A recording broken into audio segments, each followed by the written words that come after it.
नमस्कार दोस्तों, कैसे हैं आप सब लोग। तो क्या चल रहा है। एक्चुअली मैं बहुत बोर हो गई। Corona corona corona, it's like so boring. एक ही चीज चलती जा रही है। तो मेरे दो ही फेवरेट टॉपिक्स हैं, एक मेरी डायबिटीज और एक आजकल कोरोना। तो मैंने सोचा क्यों नहीं ये दोनों टॉपिक्स अमालगमेट कर दूं, दोनों जोड़ दूं और एक अच्छा सा वीडियो बनाऊं। तो आज के वीडियो में मैंने सोचा कि थोड़ा कोरोना और कोरोना में डायबिटिक पेशेंट्स का क्या प्रॉब्लम्स होती हैं, क्या क्या उनको झेलना पड़ता है, किस तरीके के सवाल डायबिटिक्स मुझसे पूछ रहे हैं आजकल। तो मैंने सोचा आज इस बारे में थोड़ी सी डिस्कशन करी जाए। तो हम सब जानते हैं कि देखिए, डायबिटीज खुद से ही एक सिंड्रोम है। सिंड्रोम इन द सेंस कि एक एज, एक और सारी कोमोर्बिडिटीज उसके साथ जुड़ी होंगी, जैसे कि ओबेसिटी भी होगी, हाइपरटेंशन भी हो सकता है ना। और ऑब्वियसली एज तो एक है ही है फैक्टर जो हम चेंज नहीं कर सकते, है ना। तो ये सारी चीजें जैसे हाइपरटेंशन है, कार्डियोवैस्कुलर डिजीज भी है, या ओबेसिटी भी है, तो लिपिड प्रोफाइल्स भी उनके डीरेंज जो होंगे। तो ये सारी चीजें डायबिटिक्स के साथ ऑलरेडी जुड़ी हुई हैं। तो जब ये सारी चीजें जुड़ी होती हैं तो शरीर की जो इम्यूनिटी है डायबिटिक्स की वो ऑलरेडी लो है। तो लो इम्यूनिटी पे जाके जब वायरस हिट करेगा तो ऑब्वियसली उसकी कॉम्प्लिकेशंस थोड़ी सी तो नॉर्मल व्यक्ति से तो ज्यादा आएंगी ही आएंगी, क्योंकि जिसकी बॉडी में पहले से इन्फ्लेमेशन चल रही है उसके अंदर एक और इन्फेक्शन, एक और इन्फ्लेमेशन अगर चला जाएगा तो बीमारी तो बढ़ेगी। जो उनकी सिचुएशन है वो खराब होगी ही होगी। तो अब ये देखा जाता है कि देखिए, मेरे पास कई लोगों के सवाल आते हैं। पहला सवाल ये आता है लोगों का डायबिटिक्स का कि क्या हमको कोरोना हो जाएगा। तो देखिए, इसमें मैं उनको ये एक्सप्लेन करना चाहती हूं कि दे आर इक्वली प्रोन। ऐसा नहीं है कि एक हेल्दी व्यक्ति और डायबिटिक व्यक्ति में अगर आप कंपेयर करेंगे तो ये नहीं है कि जो डायबिटिक है उसको कोरोना हो जाएगा और जो हेल्दी है उसको नहीं होगा। अगर दोनों को, if they're exposed to a COVID positive person, both of them have equal chances to develop COVID. But when a diabetic develops the infection, obviously the infection is going to be much more severe in them, and due to the severity of the infection there would be more complications in a person who has diabetes. तो कहने का मतलब ये हुआ कि ये infection उनको हो जाएगा ये जरूरी नहीं है, लेकिन जब उनको इन्फेक्शन हो जाएगा तो वो इन्फेक्शन उनका थोड़ा सा जो लोग ठीक हैं उनके मुकाबले में वो इन्फेक्शन उनका ज्यादा परेशान करने वाला होगा, ज्यादा कॉम्प्लिकेशंस अराइज करने वाला होगा। तो ये देखा गया है कि डायबिटिक्स के अंदर कोविड निमोनिया डेवलप हो रहा है, या उनको हार्ट की भी परेशानी साथ साथ आ रही है, या उनके ब्लड शुगर लेवल्स भी एकदम स्पाइक पे बहुत हाई जा रहे हैं। तो ऑक्सीजन लेवल्स उनके गिर रहे हैं जब निमोनिया डेवलप हो रहा है। तो यानी कि उनकी कॉम्प्लिकेशन ज्यादा हो रही हैं, डायबिटिक्स को ज्यादा आईसीयू की एडमिशंस की जरूरत पड़ रही है ना। तो ये सारी चीजें डायबिटीज में हो रही है, डायबिटिक्स में हो रही है। डायबिटिक्स के साथ साथ इवन जो लोग हाइपरटेंसिव हैं, क्योंकि डायबिटीज के साथ हाइपरटेंशन और हार्ट की प्रॉब्लम भी जुड़ जाती है। तो जो लोग हाइपरटेंसिव अकेले भी हैं उनको भी अपना थोड़ा एक्स्ट्रा ख्याल रखना है, क्योंकि उनमें भी वो परेशानियां ज्यादा आ सकती हैं। अब ये सवाल होता है कि क्या उनके वो डायबिटिक्स बोलते हैं मैडम हम अपनी दवाई बढ़ा लें। अरे नहीं नहीं, ऐसा कुछ नहीं करना। आपको सिर्फ अपने शुगर लेवल्स चेक करते रहने हैं। SMBG यानी कि self monitoring of blood glucose.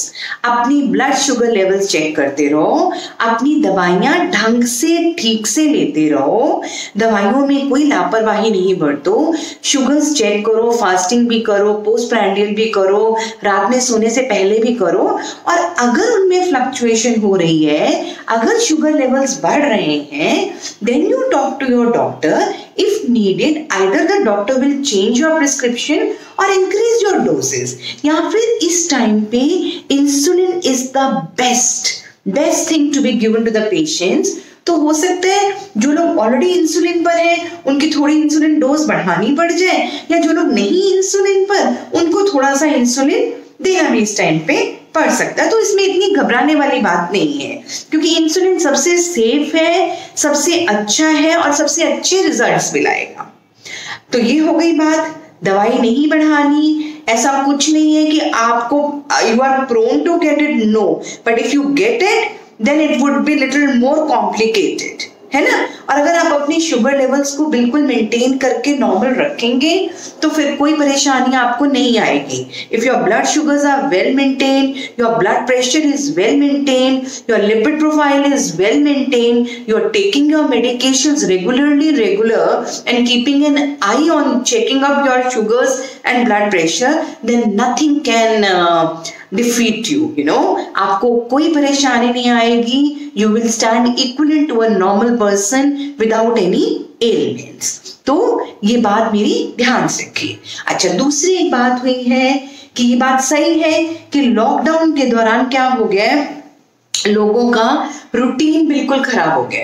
Routine खराब होने से जो डायबिटिक्स लोग थे वो पहले जो वॉक करने जाते थे, अब वो डर के मारे कोई कहता नहीं आप बाहर नहीं जाओ, आपको इन्फेक्शन हो जाएगा, है ना, इस तरीके से अब वो घर पे बैठ गए।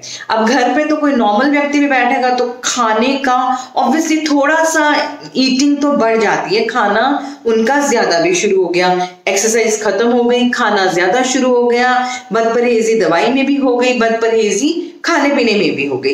ये नहीं होने दो। लॉकडाउन है, मैंने माना, परेशानी है, मैंने माना, लेकिन आपको कहीं ना कहीं तो खुद को संभाल के रखना है। तो वो किस तरीके से संभालेंगे आप घर में वॉक करो, घर में ट्रेडमिल या कोई नॉर्मल एरोबिक एक्सरसाइजेस या योगा, घर में बैठ के योगा तो कर सकते हैं हम लोग। अगर 1 घंटा अपना दिन का निकाल के घर में आप योगा कर लेते हैं, ब्रीदिंग एक्सरसाइज भी कर लेते हैं, आप फिजिकल एक्टिविटी मेंटेन कर रहे हैं, आप ब्रीदिंग एक्सरसाइज कर रहे हैं, आपको कोई परेशानी नहीं आएगी, आप अपनी शुगर्स मेंटेन कर रहे हैं, तो फिर क्यों डरना। तो अपनी एक्सरसाइज करते रहिए, खाने में ध्यान रखिए। देखिए, बदपरहेजी once in a while is excusable, but daily अगर ये होगा तो that is really not good। अपनी शुगर लेवल्स, अपने कार्बोहाइड्रेट लेवल को थोड़ा सा मेंटेन या थोड़ा सा कम लीजिए। देखिए, मैं आपको एक बात बताती हूँ, अगर आप सिंपल शुगर्स को कम कर लेते हैं तो फिर आपके शुगर लेवल्स मेंटेन्ड ही रहेंगे। अब सिंपल शुगर्स क्या हुई, सवाल अब ये उठ जाएगा। तो सिंपल शुगर वो हुई जिसको मुंह में लेते ही एकदम मीठे का टेस्ट आए, एकदम मीठा लगे, वो हुई सिंपल शुगर। उसका क्या है कि वो फटाफट टूटती है, फटाफट एब्जॉर्ब होती है और एकदम स्पाइक पे ब्लड शुगर को आपके ले जाती है। तो वो किस में मिलेगी? देखिए, कुछ होते हैं खाने जो इन्फ्लेमेटरी फूड्स हैं जिनसे शुगर लेवल्स बढ़ती हैं, मैदा, आलू, चावल, ये जो कोल्ड ड्रिंक्स बाहर की होती हैं, you know, this aerated drinks, soda, ये सब चीजें, या बाहर के जो स्नैक्स हैं या फ्रोजन फूड है, इन सबको तो अवॉइड कर सकते हैं। घर का प्रॉपर अच्छा बना हुआ खाना अगर आप खाएं, चाहे वेजिटेरियन खाएं चाहे नॉन वेजिटेरियन खाएं, वंस इन अ वाइल में। देखिए, अगर आप बिल्कुल किसी को कह दो कि नहीं तुम तो कोई फ्राइड नहीं खाओगे, सिर्फ आप घी या तोरी पे जिंदा रहोगे, तो that is not possible, that is actually practically not possible. तो मैं ये तो बिल्कुल नहीं कहूंगी। आप वंस इन अ वाइल हफ्ते 10 दिन में फीस्टिंग कर लीजिए, थोड़ा सा अपने टेस्ट बड्स की भी पार्टी कर दीजिए, यू नो, तो आप वो भी थोड़ा सा अगर खा लेंगे तो कोई इतना कुछ हो जाने वाला उसमें नहीं है। पर हाँ, उस दिन फिर आप अपनी एक्सरसाइज कर लीजिए, ज्यादा फिजिकल है, एक बैलेंस बनाइए ना अपनी फिजिकल एक्सरसाइज का, अपनी डाइट का, यानी कि लाइफस्टाइल चेंज का। अगर आप वो बैलेंस बना देते हैं तो फिर कोई परेशानी आपको नहीं आएगी, ठीक है ना। तो लॉकडाउन के दौरान एक तो ये चीज हुई। दूसरी चीज देखिए, जो डायबिटीज है, ऑब्वियसली टाइप 2 डायबिटीज की मैं यहाँ पे मेनली सारी बात मेरी टाइप 2 की हो रही है। तो टाइप 2 के लोग ओल्डर एज ग्रुप में तो आ ही जाते हैं, तो क्योंकि वो ओल्डर एज ग्रुप में आ गए और उनके साथ और बीमारियां भी जुड़ गई, और ये देखा जाता है कि मेल्स में थोड़ा ज्यादा होता है, तो males are little more prone as compare to females. तो फिर इस तरीके से लोगों को अपना थोड़ा सा ज्यादा ध्यान रखना पड़ेगा, ठीक है ना। जैसे जैसे आपकी एज बढ़ रही है, बीमारी की कॉम्प्लिकेशन ज्यादा होने के चांसेस हो सकते हैं। अपना किडनी फंक्शन टेस्ट भी करा के रखिए। एक होती है किडनी फंक्शन में ना आपको EGFR मिलता है, एस्टिमेटेड ग्लोमेरुलर फिल्ट्रेशन रेट, ये आपका अच्छा होना चाहिए।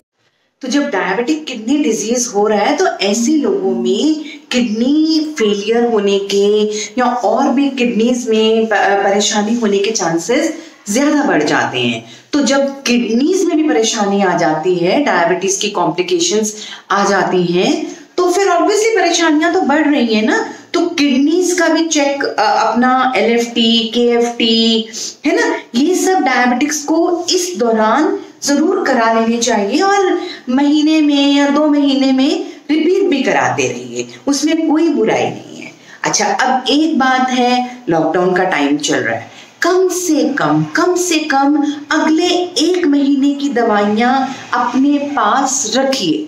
कोई भी परेशानी हो जाती है, सपोजिंग आपको कोविड हो जाता है, आपकी फैमिली में सब कुछ आता है, आप लोग बाहर नहीं जा सकते, तो एक स्टोर तो आपके पास होगा। 1 महीने की दवाइयां तो आपके पास होंगी कम से कम। 1 महीने में चीजें बिल्कुल ठीक हो जाएंगी, 14 दिन आपके क्वारंटाइन के खत्म हो जाएंगे, बहुत चीजों में फर्क आ जाएगा, तो परेशानी ज्यादा नहीं होगी। तो अपने पास दवाइयों का एक स्टोर रखना बहुत जरूरी है। इंसुलिन रखिए, अपनी टैबलेट्स जो ब्लड शुगर की हैं वो रखिए। तो इस तरीके से थोड़ा सा अगर आप अपना एक्स्ट्रा ध्यान रख लेंगे तो I am sure this is gonna be very beneficial for you, और इससे आपको परेशानी नहीं होगी, ठीक है। और डायबिटीज में क्या बताना है, ऑब्वियसली ओल्ड एज जो लोग हैं उनमें ज्यादा परेशानियां हैं, और यंगर एज ग्रुप की, देखिए डायबिटीज खुद आपकी इम्यूनिटी को गिर देती है ना। तो जब आपकी इम्यूनिटी गिर गई, उम्र के साथ और ज्यादा गिर गई, और ज्यादा सिस्टम्स भी इन्वॉल्व होने शुरू हो गए, तो फिर कोविड का इम्पैक्ट बैड हो जाता है ना।